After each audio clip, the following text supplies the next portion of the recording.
Welcome to a new edition of the Neon Jazz interview series with UNESCO video producer Sean Hodge. For this year's International Day of Jazz on April 30th, 2023, member cities of the UNESCO Creative Cities of Music came together for a joint video project. Jazz music plays a big role in many of the creative cities of music in this network. The video features many talented musicians from UNESCO as they improvise and build on a song titled Afro-Red with musicians from all over the world. The performance of the song was composed by Jaylen of Kansas City and took place during the Rhythm Between the River and the Lake concert during the Semanas Musicales Music Festival in January 2023. Enjoy this interview. What's going on, man? Not too much, man. Thanks for having me. Yeah, hey, it's nice to meet you. Nice to meet you as well. Thank you. What I would like to do before we kind of dive in and peel back the layers is for you to give me kind of context, kind of an inverted pyramid, so to speak, and then we can kind of delve into specific layers so that everybody out there understands the project, and then we can kind of take it and dive deep into it. So let's start with who you are on the project and just kind of explain the project a little bit, and then we'll kind of go from there. Sure, yeah. So my name is Sean Hodge. I'm the audio director at Prevail Media Group in London, Ontario.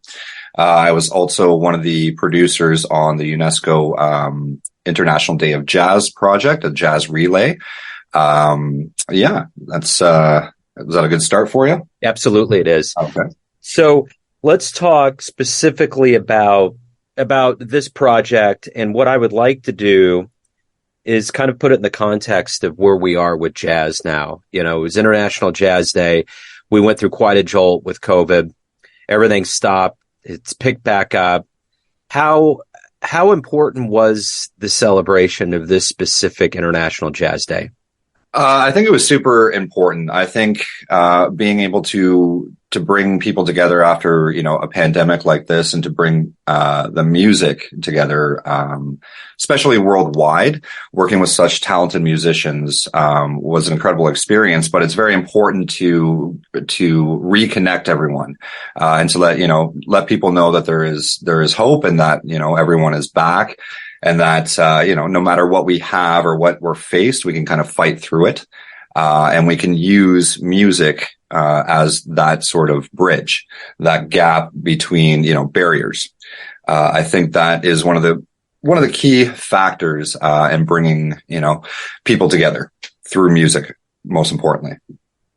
So this video featured the song Afro-Red, and it was kind of a collaborative experience. And for where we're coming out of in Kansas City, the song was composed by Jaylen out of Kansas City.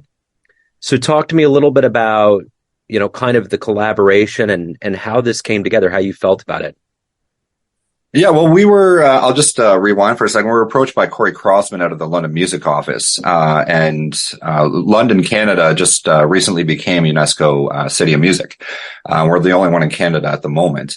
So when he first approached us about this project, first of all, it was excellent to see that, there's different improvisations going around, worldwide of this beautiful piece of music that was written.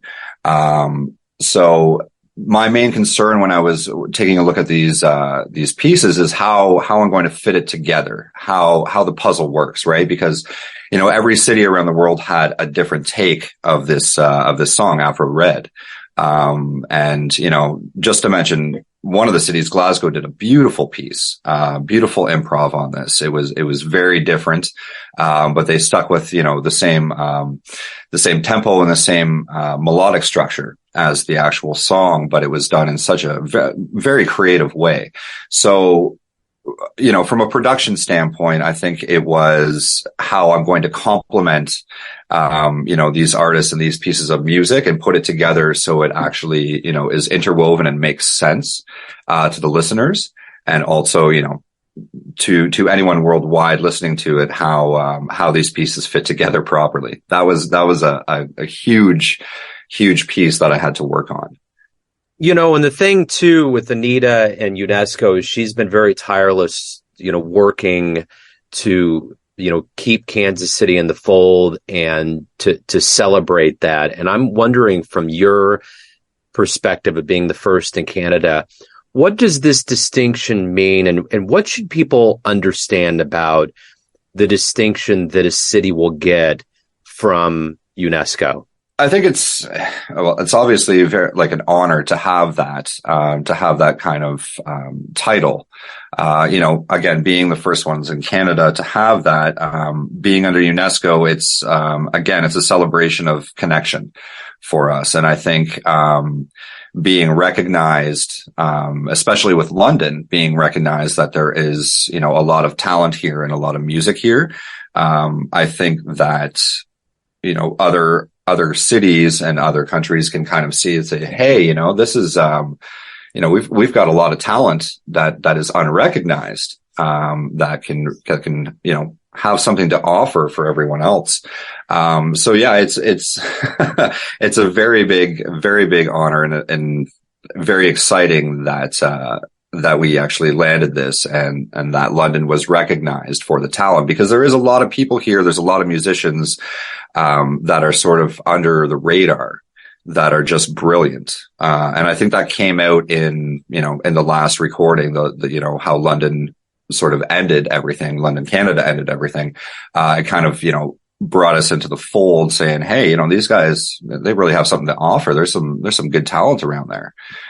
So hopefully, with this piece of music, when people listen to it, they can kind of see that, Canada is still in the fold for jazz. And I think that as we progress, especially in, the genre of jazz, you can put a modern twist on it, which means, it's kind of a little bit more, I wouldn't say it's more rock-esque, but it has a little bit more of, beef to it, if you will. Absolutely, it does. So, Sean, let's get into kind of your history. How did you get into the music? How did this kind of steamroll into what you do today? Well, this is Corey Crossman, who's been sort of a long time friend of ours, runs the London Music Office in London. But he approached us and said, "Hey, UNESCO approached him and said, we're the first music city for Canada, and there's a international day of jazz coming up on April 30th, and we've been offered to do the production and the editing on the jazz relay." Now I've been in music production for about 15 to 20 years. And Prevail Media Group has been around for about 10. We do, videography and photography and also audio production. And he said, you know what, Matt Sobey, who's the director here, one of the CEO here, said, Corey Crossman has this project coming up. He would like you to do the production on it, do all the editing, and do a kind of a montage piece of all these different cities and kind of put them together. But he said, we're going to have the long extended version, which goes through every city's entire track from front to back. But we're also going to do a condensed version that's going to land, 10 to 12 minutes that we want this to all piece together and fit together. So that's sort of how I became on the project, or how I started on this project. And when I got handed, every piece, it was mind blowing. First of all, how the talent, all the talent that was on this project. But secondly, how diverse the songs were, even though they were all, based on the composition of Afro-Red, the Jaylen Ward track. They were all very different as well.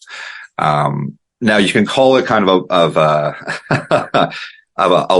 luck streak, or a streak of luck, that I was able to, put together all these pieces that were, in different sort of styles, but again, same theme, and actually make it all come together so well. Again, when I opened up each file, everything was very unique. Everything was very diverse, but beautifully recorded. Everyone did such a great job, worldwide, with, their engineering and production on each track. But I was very impressed. And again, it was kind of a bit of luck as well that, when I started putting these pieces together, that they kind of all lined up and made sense. One track kind of was flowing into the next, and, the order of the tracks was really important to get right. But, at the end of the day, it just came together so well. And I think that's, mostly due to the fact that there were such extremely talented musicians on this project. So for anyone out there that's interested now in this project and viewing it and hearing it and feeling it and understanding it, where and how can they do that? They can go right to YouTube to check it out. They can look under UCCN Music Cluster Jazz Day Relay 2023. And that's brought to you by the London Music Office.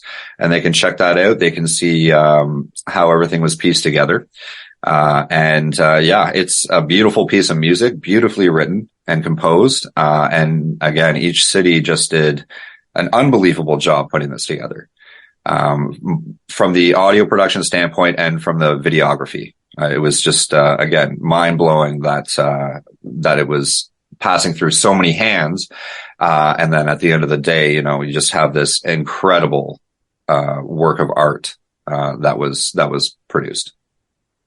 So what are you ultimately hoping that the listener, the ones that experience this music, what do you hope they get out of it? What do you ultimately hope they feel of all of the things that we've kind of tried to encapsulate between being a UNESCO city, the collaboration, the International Jazz Day, all of these things that come in to celebrate this music? What are you hoping they get?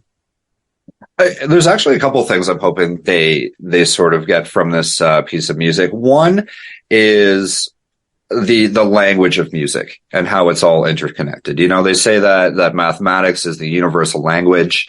While I tend to agree with them, secondly, music is a universal language. I mean, every, nation, every country, still abides by the same musical, construction, and we can all talk in that language together. It binds all of us, no matter, where you're from.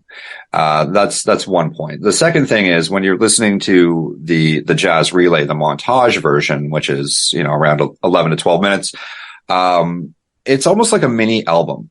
And it really starts, it starts off with the original composition, from Kansas City, and then it moves into, the different cities around the world. But the way it's put together, it's a beautiful flow. So you're almost listening to, almost a mini album, that takes you in a very dynamic way through emotions.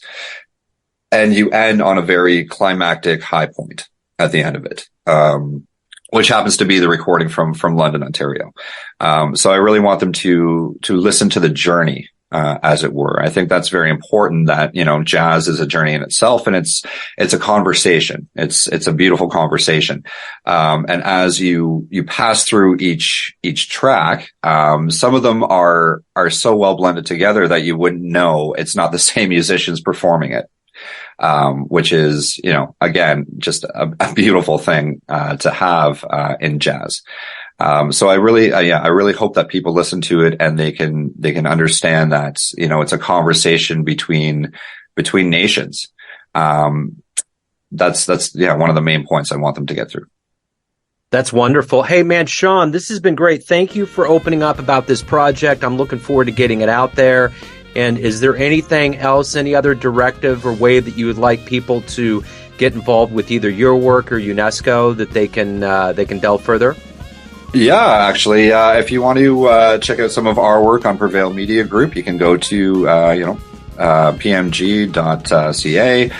You can also check out the London Music Office, which is London, Canada. I'd really like you to do that because we have some talented musicians around this area.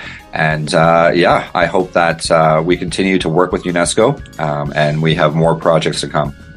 Wonderful. Sean, hey, thank you so much for taking time out today. Thank you so much for having me. Thanks for listening and tuning in to another Neon Jazz interview, where we give you a bit of insight into the finest players and minds in Canada, Portugal, Kansas City, and spots all over the world, giving fans all that jazz. Thanks to Sean for his time, energy, and story. If you want more Neon Jazz interviews, you can find us on Apple Podcasts and Spotify. Subscribe to us at YouTube, and for everything Neon Jazz, go to theneonjazz.blogspot.com. Until next time, enjoy the jazz, my friends.